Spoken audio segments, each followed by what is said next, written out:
औज़ुबिल्लाहिमिनश्शैतानिर्रजीम बिस्मिल्लाहिर्रहमानिर्रहीम।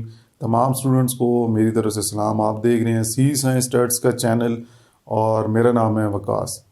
आज के इस लेक्चर के अंदर मैं आपको चैप्टर 13 से फर्दर जो नेक्स्ट टॉपिक है वो दो टॉपिक्स हैं उनको एक्सप्लेन करूँगा। अगर आप चैनल पर फर्स्ट टाइम आए तो चैनल को लाजमी यार सब्सक्राइब कर लीजिएगा आप, और बेल नोटिफिकेशन जो आइकन है उसके ऊपर भी क्लिक करके ऑल नोटिफिकेशंस वाले ऑप्शन के ऊपर क्लिक कर लीजिएगा, ताकि जब भी मैं कोई वीडियो अपलोड करूं उसकी नोटिफिकेशन आपको मैसेज की सूरत में मिल सके। तो चलें जी, आज चलते हैं लेक्चर की तरफ। हमारा जो आज का टॉपिक है वो है जी फंक्शन डिक्लेरेशन। पिछले जो टॉपिक जो मैंने आपको लास्ट लेक्चर मैंने प्रोवाइड किया था उसके अंदर मैंने आपको फंक्शन के पार्ट्स बताए थे कि फंक्शन हेडर होता है और एक फंक्शन बॉडी होते हैं, ठीक है। जिसमें मैंने आपको बताया था फंक्शन हेडर के अंदर रिटर्न टाइप होती है, पैरामीटर्स होते हैं और फंक्शन का नाम होता है, और बॉडी बताई थी कि इसके अंदर फंक्शन की लॉजिक लिखते हैं। आज हम जो सवाल उसी को आगे फर्दर लेके चलते हैं, वो जो मैंने आपको फंक्शन के पार्ट्स का बताया था उसके ऊपर सबसे पहला जो फंक्शन डिक्लेरेशन है, इसे हम दो तरह से चीज और भी पढ़ते हैं। हम फंक्शन डिक्लेरेशन भी पढ़ते हैं, इसी तरह हम इसको फंक्शन प्रोटोटाइप भी पढ़ते हैं, प्रोटोटाइप भी पढ़ते हैं, ठीक है जी। और इसको एक और नाम फंक्शन सिग्नेचर भी कहते हैं, फंक्शन सिग्नेचर। तो तीन तरह से ये सवाल पूछा जा सकता है कि what is function declaration, what is function definition, what is function signature and what is function prototype. अब ये सवाल तीन जो मैंने आपको बताए हैं तीनों एक ही, उनका जवाब एक ही है जो अभी मैं आपको बताने जा रहा हूँ। सवाल घुमा फिरा के भी आ सकता है कि what do you know about function declaration, what is function prototype, what do you know about function prototype वगैरह वगैरह। देखें, जब हम कोई भी फंक्शन डिक्लेयर करते हैं ना, डिक्लेरेशन ही बताने जा रहा हूँ, तो डिक्लेयर करने के लिए हम पहले जिस कंपाइलर के अंदर हमने फंक्शन को इस्तेमाल करना है उस कंपाइलर को, उस ट्रांसलेटर को, कंपाइलर क्या है, एक ट्रांसलेटर है जो कि हाई लेवल लैंग्वेजेस को मशीन लैंग्वेज में ऑब्जेक्ट कोड के अंदर कन्वर्ट करेगा। तो हमने कंपाइलर को बताना है, हमने कंपाइलर को बताना है कि हम ये जो फंक्शन डिक्लेयर कर रहे हैं इसका मकसद ये है कि हमने प्रोग्राम के अंदर इस तरह का कोई फंक्शन आगे इस्तेमाल करना है। मैं दोबारा बता रहा हूं, आपने गौर से सुनना है। ये जो फंक्शन डिक्लेरेशन हम करते हैं ये बेसिकली हम कंपाइलर को, ट्रांसलेटर को ये इंफॉर्मेशन प्रोवाइड कर रहे होते हैं कि ये हमारा फंक्शन का नाम, इस तरह के पैरामीटर्स और इस फंक्शन की जो डाटा टाइप है, इस तरह से रिलेटेड एक फंक्शन हम अपने प्रोग्राम में इस्तेमाल करने जा रहे हैं, ताकि कंपाइलर के लिए आसानी हो जाए उस फंक्शन को फिर इस्तेमाल करने के लिए जो ऑप्शंस हैं उसको सारी मालूमात पता हो। तो फंक्शन डिक्लेरेशन जो होता है ये बेसिकली एक मॉडल होता है फंक्शन का।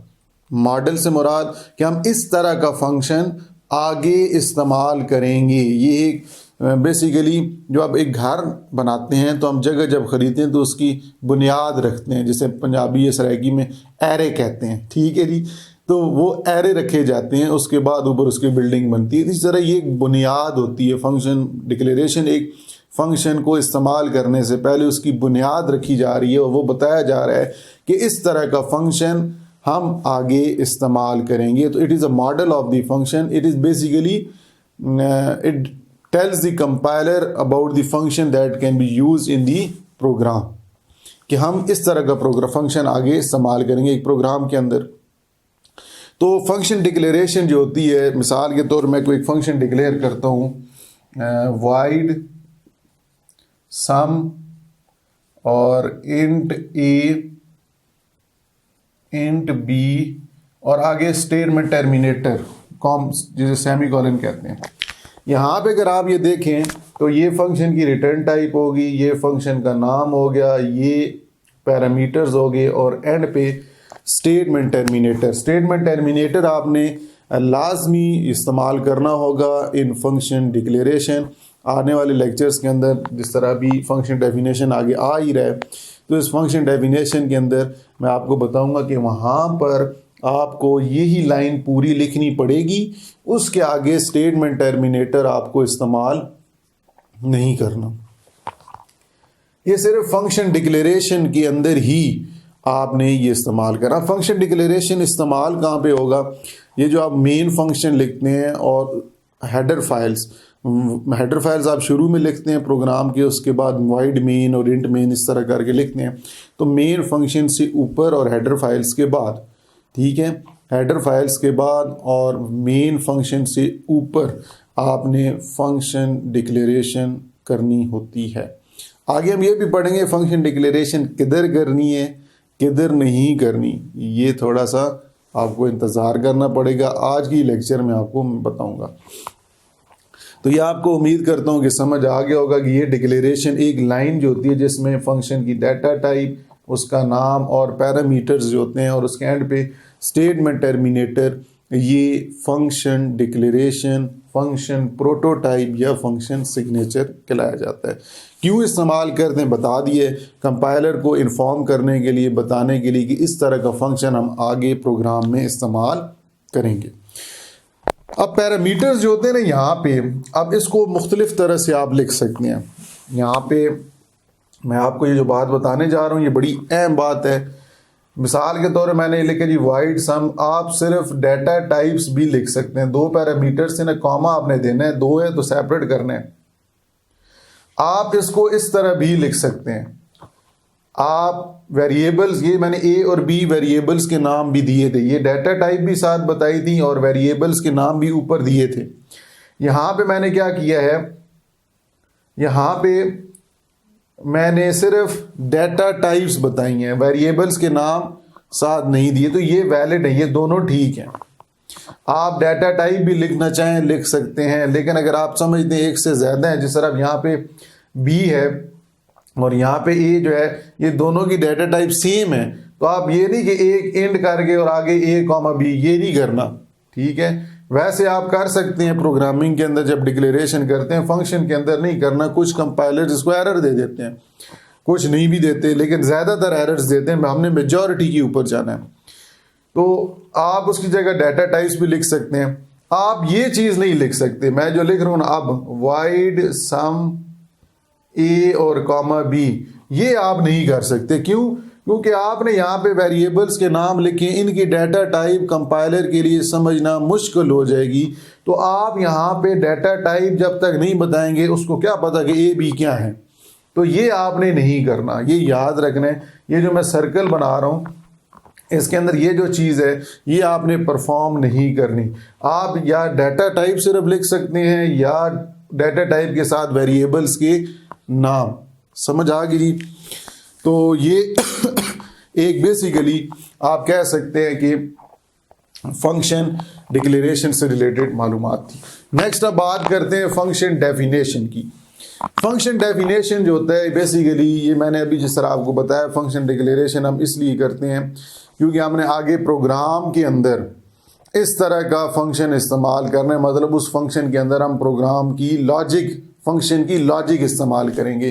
तो ऐसा एरिया जहाँ पर हम मुख्तलिफ स्टेटमेंट्स लिखते हैं, अपनी लॉजिक, उस फंक्शन से जुड़ी लॉजिक इस्तेमाल कर रहे होते हैं, उसे हम फंक्शन डेफिनेशन कहते हैं।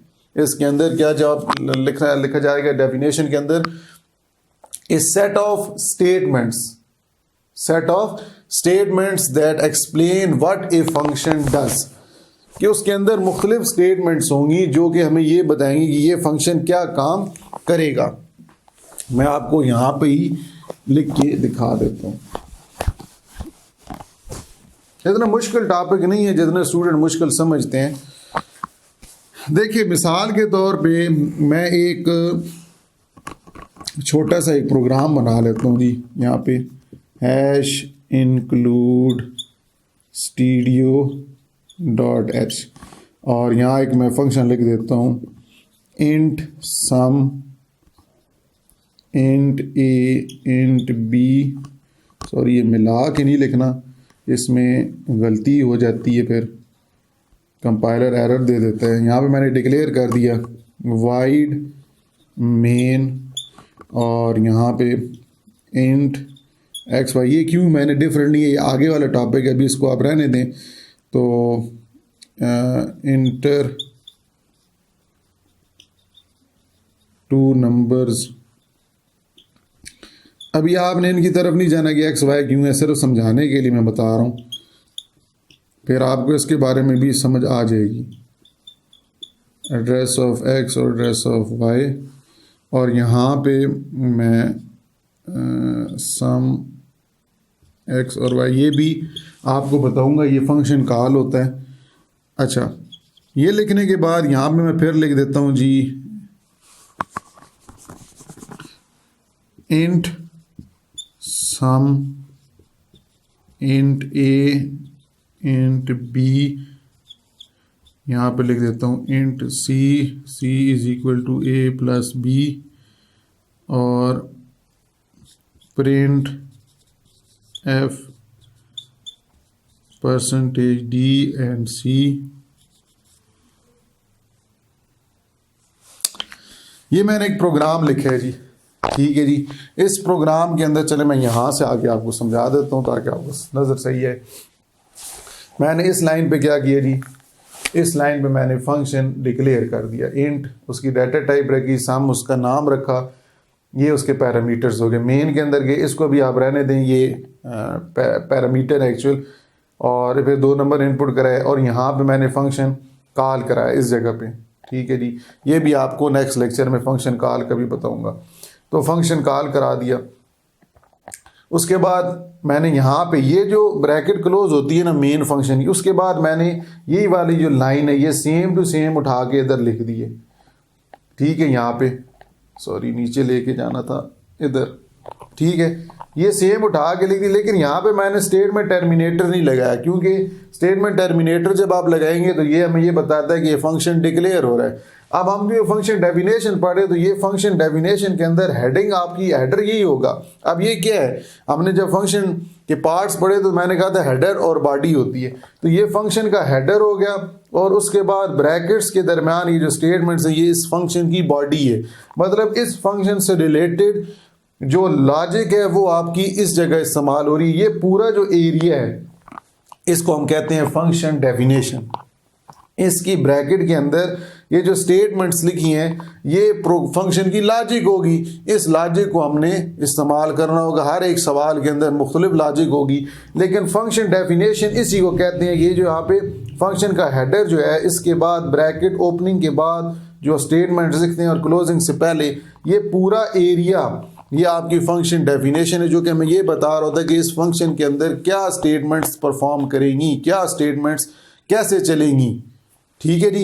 इस एरिया को फंक्शन डेफिनेशन कहते हैं। अब एक बात यहाँ पे ये याद कर लें कि जो ये फंक्शन डेफिनेशन है ये आप मेन फंक्शन से पहले भी लिख सकते हैं, फंक्शन के मेन के बाद भी लिख सकते हैं, और सेपरेट फाइल में भी लिख सकते हैं।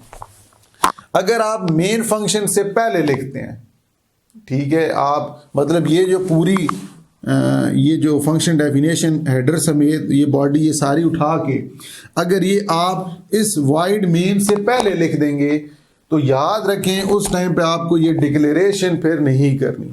ये एक रूल है फंक्शंस का कि जब आप फंक्शन डेफिनेशन वाइड मेन से पहले लिख देते हैं, फंक्शन डेफिनेशन वाइड मेन से ऊपर लिख देते हैं, तो फिर आपको डिक्लेरेशन फंक्शन की नहीं करनी।